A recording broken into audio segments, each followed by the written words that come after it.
Hey, y'all. Happy Tuesday and welcome to another episode of Tech Backstage, our second of 5 live shows this week. I'm joined today by our guest, Richard Purcell of Accurate. How you doing, Richard? I'm good, Eddie. How you doing? I'm good, man. Is Richard okay? Just making sure. All Yeah, right, yeah. cool. Good stuff. Thanks for taking the time to speak with us today. Excited to talk about profit and just what's going on with the economy right now. Also excited to learn a little bit about Accurate and how you guys are helping businesses beef up their bottom line. But before we get into any of that, let's talk about you. Excited to hear a little bit about where you come from, your origin story, and how you ended up at Accurate. Yeah, I'll start my origin story back when I graduated college because I think it's a good segue into things we're going to discuss today. But I graduated near the height of the Great Recession in 2009. And, because of that, I wasn't able to find your normal like 9 to 5 when I graduated. And when I first graduated, I studied international business. And I thought I was going to be an investment banker because I was going to school in Charlotte, North Carolina, which was, or is the second largest financial district in America. And I thought I was going to work for something like a Wells Fargo or a Bank of America. But all those jobs didn't exist when I graduated. And so that's really when I caught the entrepreneurship bug. And I remember I helped other people start companies. I started my own company. I did a bunch of like little side hustles. And I remember I just living in North Carolina for those few years after graduation, just feeling a little bit lost and kind of being in my early to mid 20s. It was kind of like my lost years. And I knew I had to get out of North Carolina to really become happier, both personally and professionally. And it was through a good friend of mine in North Carolina who had a connection to someone who worked at a early stage SaaS company called Medallia. And I remember I was able to get the interview through that relationship, but it took me 3 months of polite persistence to go from that first interview to finally getting the job, to overcome various objections that this hiring manager had for me. And one of them was that he thought I was going to be too ambitious, which I think is pretty ironic for, coming to Silicon Valley. Right. He also didn't think I was going to be ready to move from North Carolina to like California and Silicon Valley. And they also thought that I was going to be taking a lateral move because, coming to Silicon Valley, and at the time back in 2014, this was making like $45,000 a year. And it's crazy to think I was able to survive off of that. But, when I finally got the job, I just sort of trashed everything I owned. And I drove cross country, nothing but my car and my clothes. And so now that I've been here about 9 years, I feel like every year I've been really progressing in my career. But in those 9 years, I continue to work for early stage SaaS companies or advising early stage SaaS companies. And one of the key things I've observed is the negative consequences of growth at all costs. And I'll kind of pause there because I think that's a good segue. But I wanted to share at least my origin story.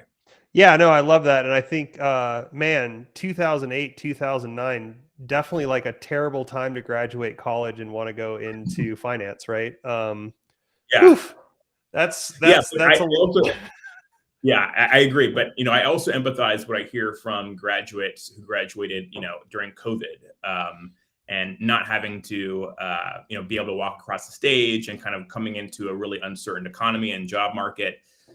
So I think, those experiences I had in 2008, 2009 are very relevant today.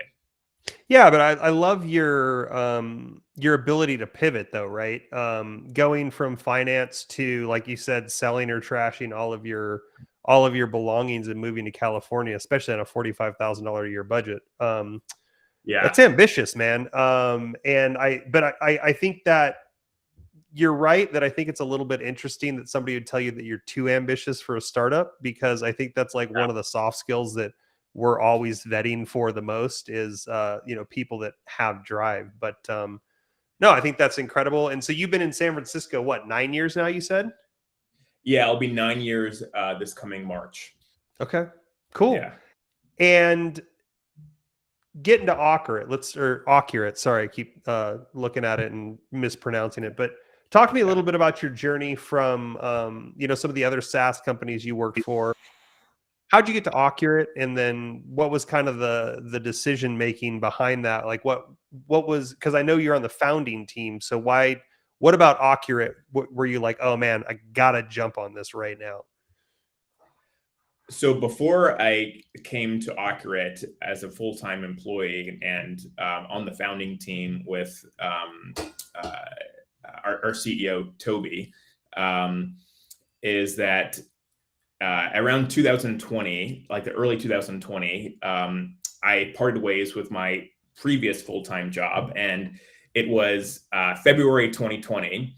And I thought to myself, great, this is a great time to part ways with this one venture and kind of move on to my next one. And I remember, leading up to, March of 2020, I had probably about a dozen different job opportunities, and all these really exciting companies wanted to bring me on in various capacities for growing their sales team. And, we all know what happened in early March of 2020. And so all those job opportunities disappeared.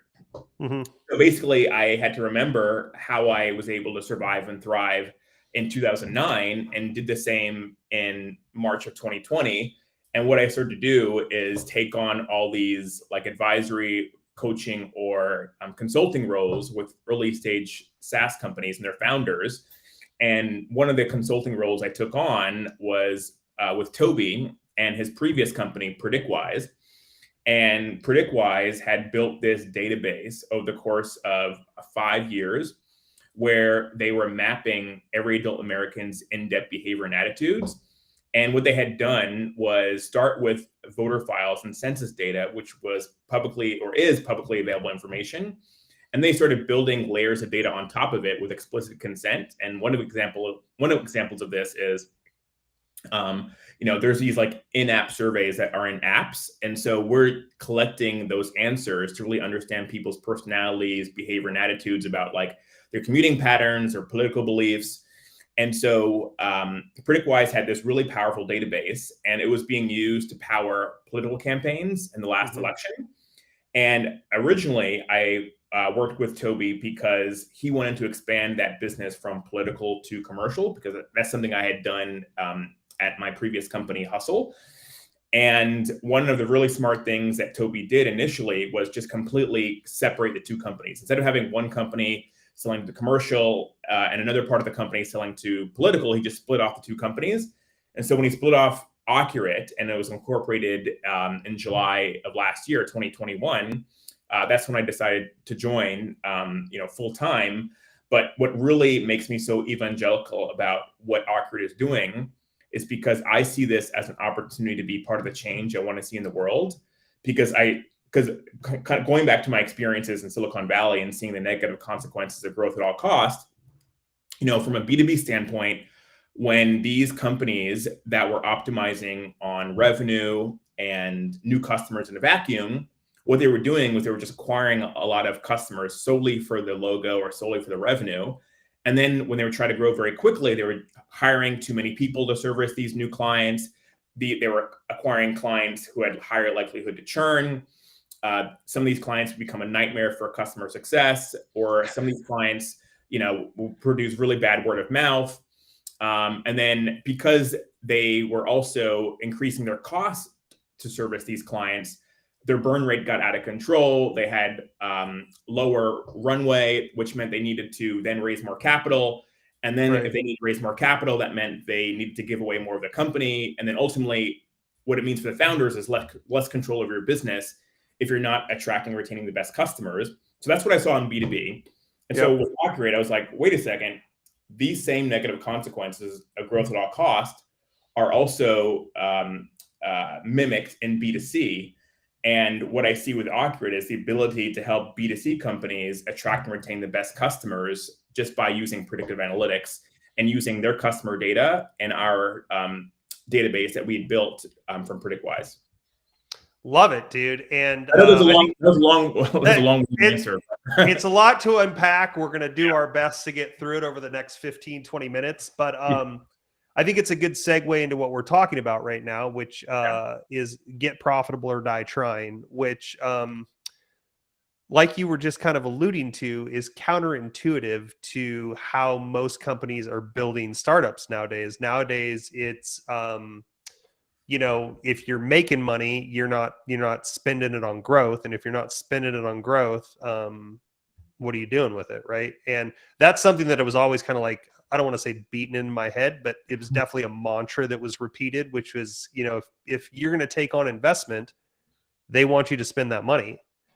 And so sometimes that leads to, I'm not going to say irresponsible spending, but maybe spending on things that maybe you didn't fully vet that you needed, or like you said, acquiring customers that aren't really a good fit for your company. But I think up until even when I think the counter to being profitable really started to show during the pandemic, when there was all these VC dollars flying around.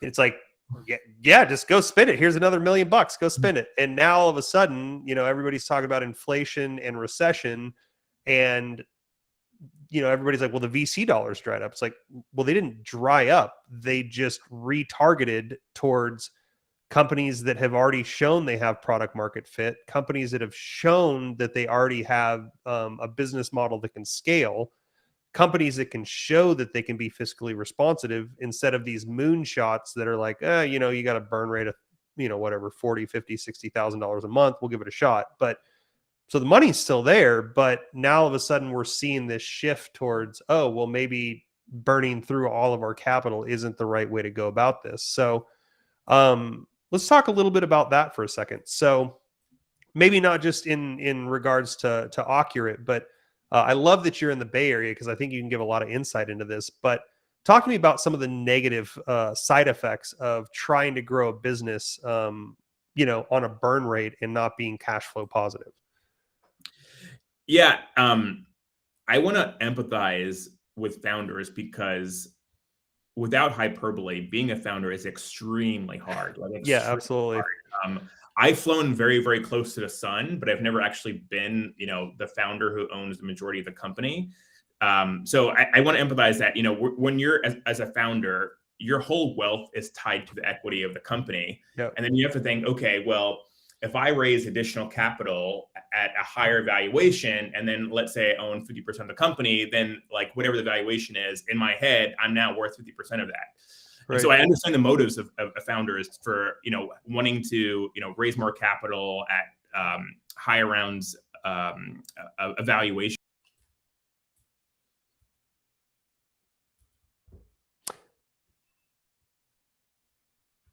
I think we lost Richard.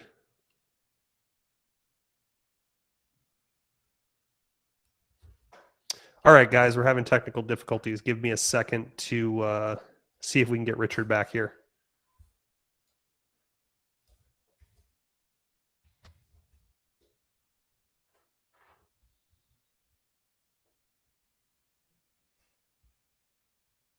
Stand by, everybody.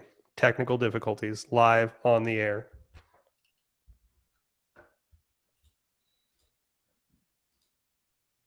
Yeah, sure. Carlos, why don't you pop in for a second so I'm not talking to myself? Yeah, well, seems, as Eddie said, it seems like we're having technical difficulties, so we're probably going to hear from our guest soon enough, right? Yeah, give me a second. Let's see if he can pop back in. We probably lost his internet connection. Right. It happens, folks. We're doing these from home.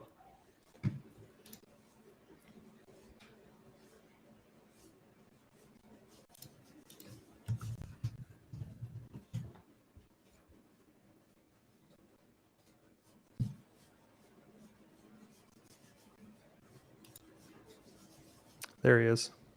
Okay. All right. Well, I heard a beep. Yeah. Yeah. So did I. Yeah. I don't see him.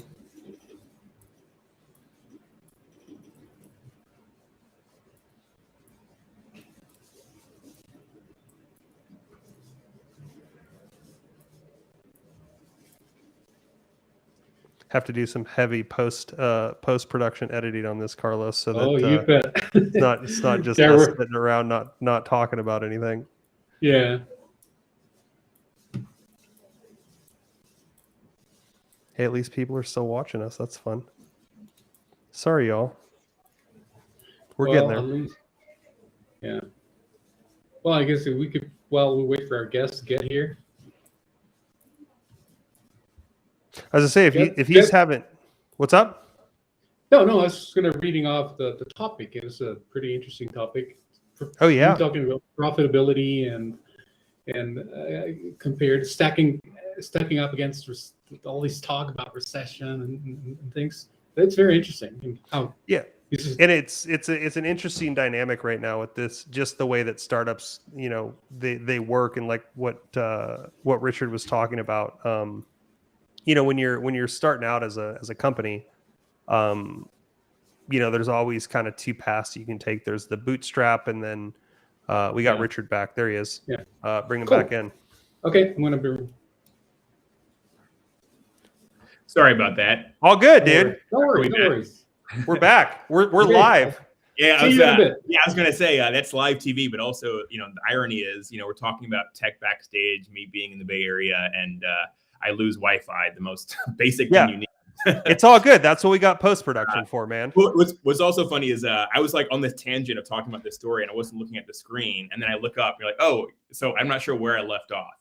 So we were talking about good question, because you were talking about startups in the Bay Area, and you empathize with founders, because, and this is actually what I was just starting to talk to Carlos about too, is that there's always, there's kind of always two paths that you take. But you were talking about, if you own, the majority of a company and you go out and raise capital, then your equity dilutes down to, let's say, 50%, but then your net worth is tied to that valuation, right? So right about there is where you froze. Okay.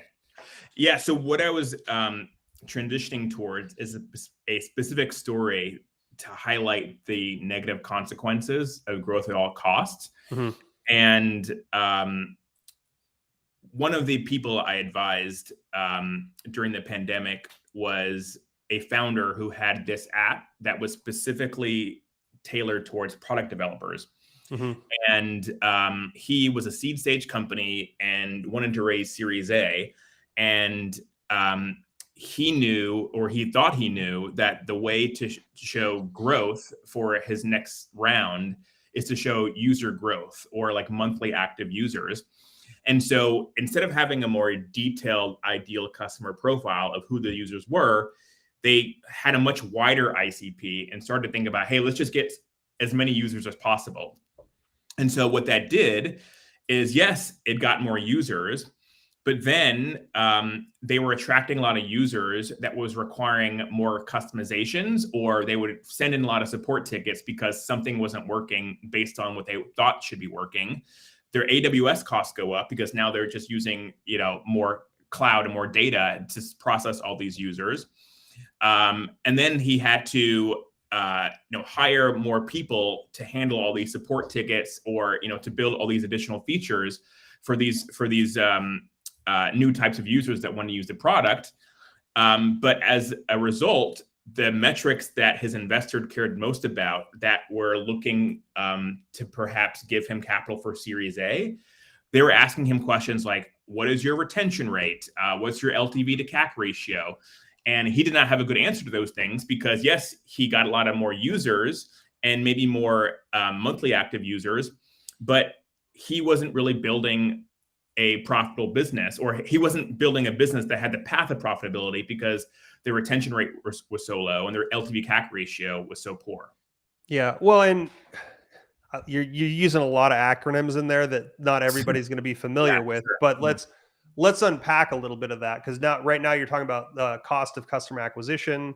You're talking about LTV. That's one that's lifetime value. But that's the thing about building a business, right? Is that it's so much more granular than what, when I first started this business, the development. There's so much more that you have to pay attention to than you initially think, right? And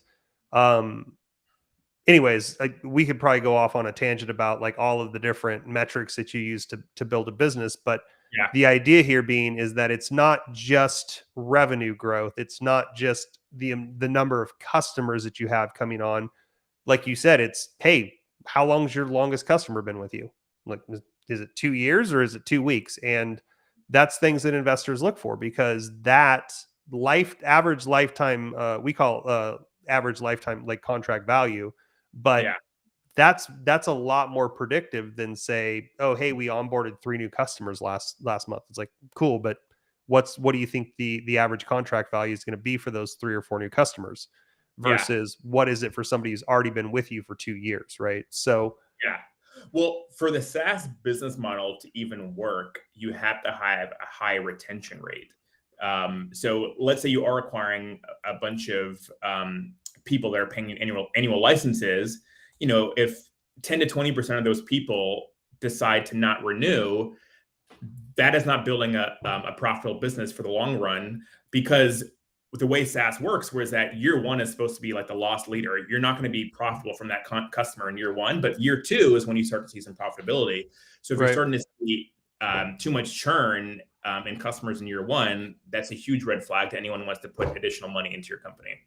right. And so I'm curious because, we operate a service business, but I've worked for SaaS companies in the past, and it's definitely a different business model, but or a different business model than what we do. It's similar in some aspects, but a lot different in others. But um, for profitability, what do you tie? I mean, just kind of an opinion statement here, right? What do you tie that to? Do you tie that to, looking at your bottom line and trying to understand where you can cut? Or are you really looking at this as like, okay, well, let's say this is our baseline expense every month. We have to get, this far above that to get into the black. Like, how do you, as somebody who works, especially a lot with SaaS companies and now on the B2C side, what do you think? I don't want to say predict success, but what do you think helps get you above kind of like that base expense floor?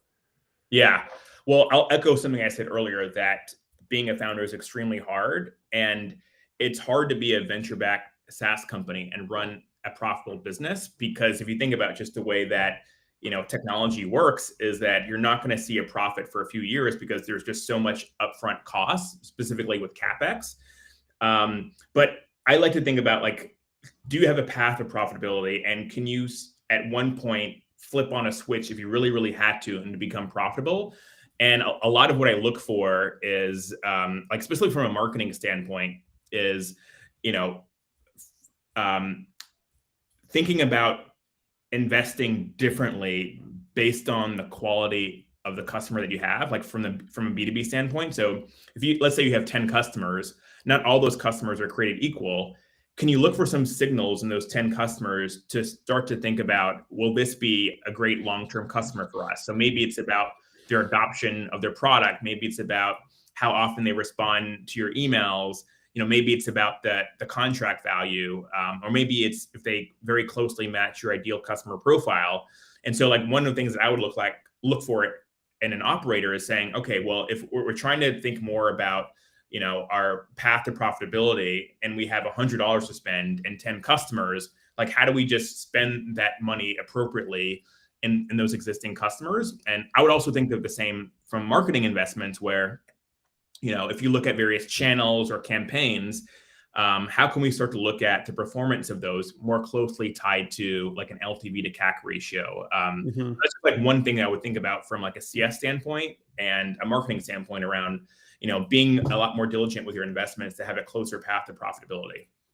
Yeah. Oh, I love that too. And tying the LTV back to CAC is huge. I don't know why. I just hadn't even thought about that till right now. That's incredible. So let's talk a little bit. I want to highlight the work that you guys do at Accurate right now. How do you guys help businesses solve this problem and making sure that they're financially healthy for the long haul?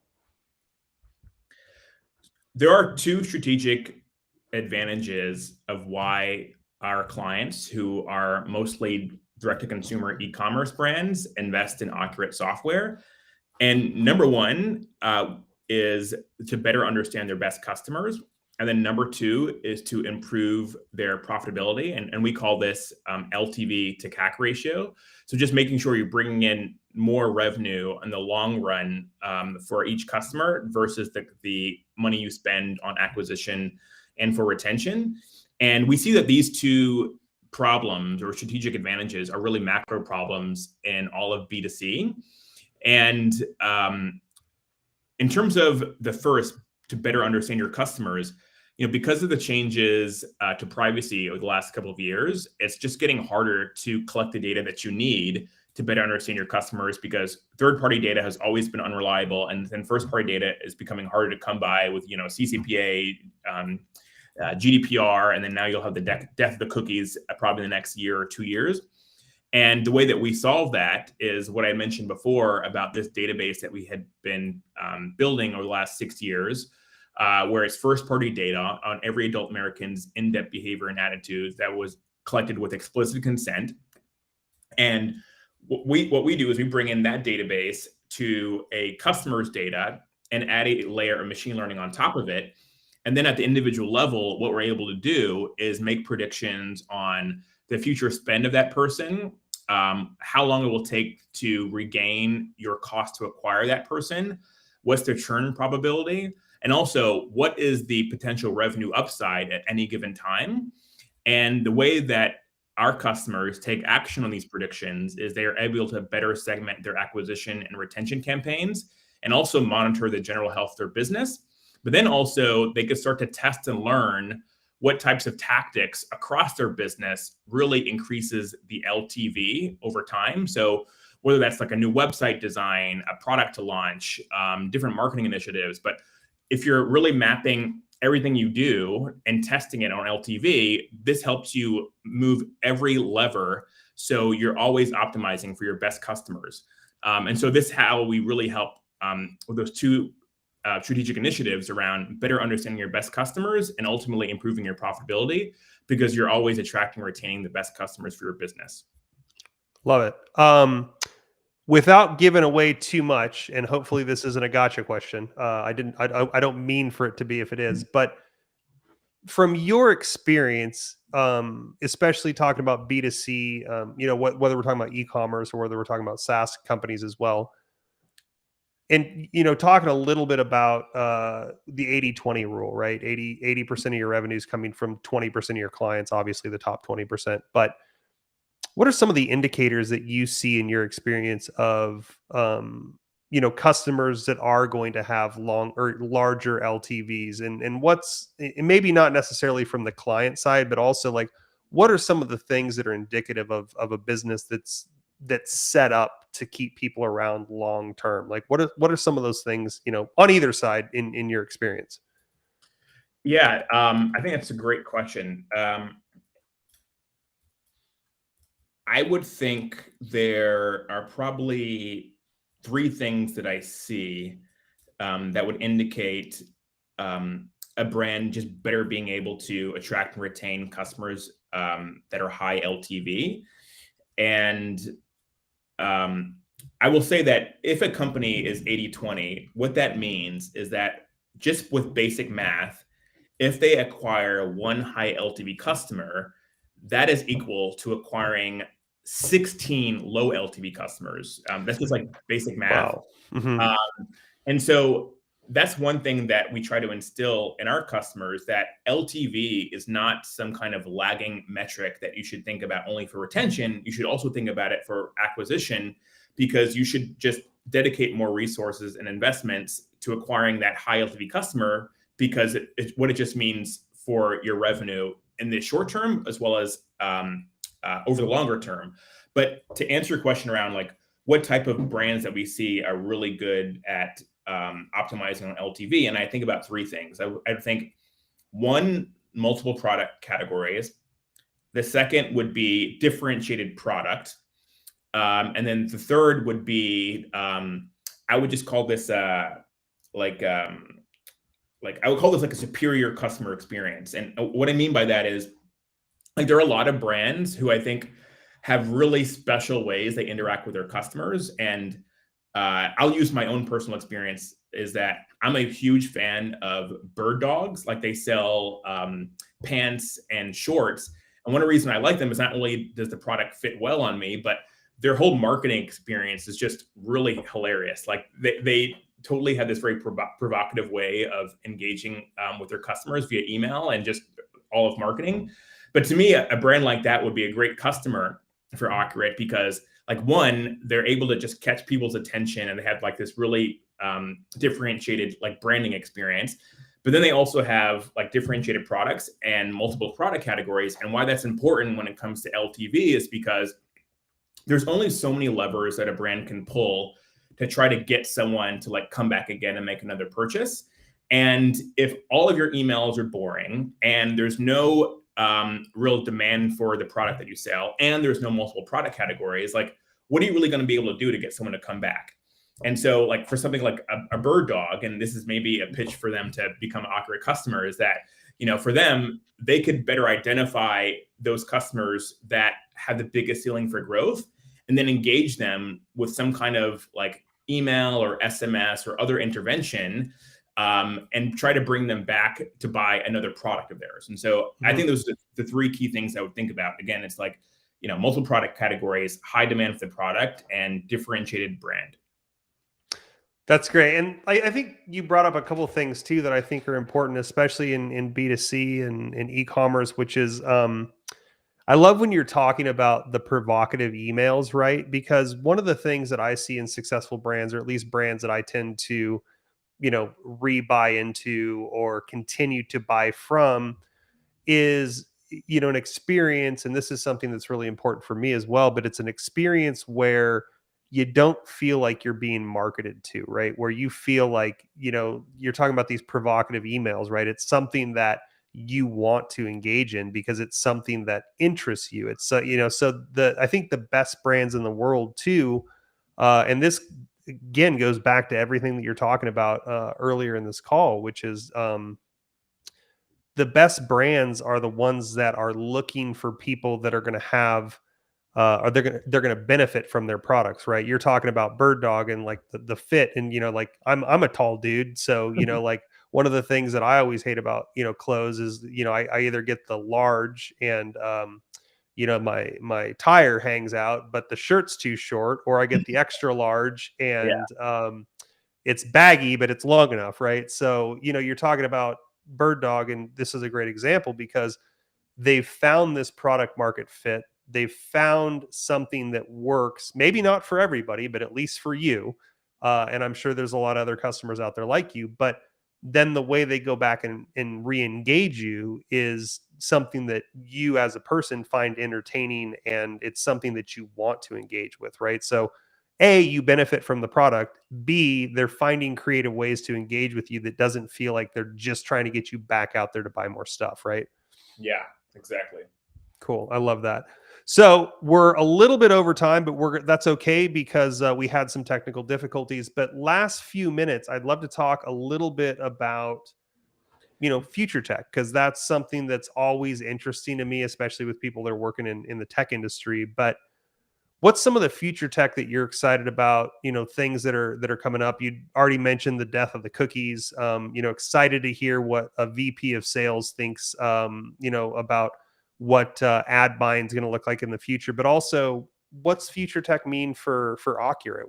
How do you think that might affect your product roadmap? And, how do you guys think you might adjust to what's to come?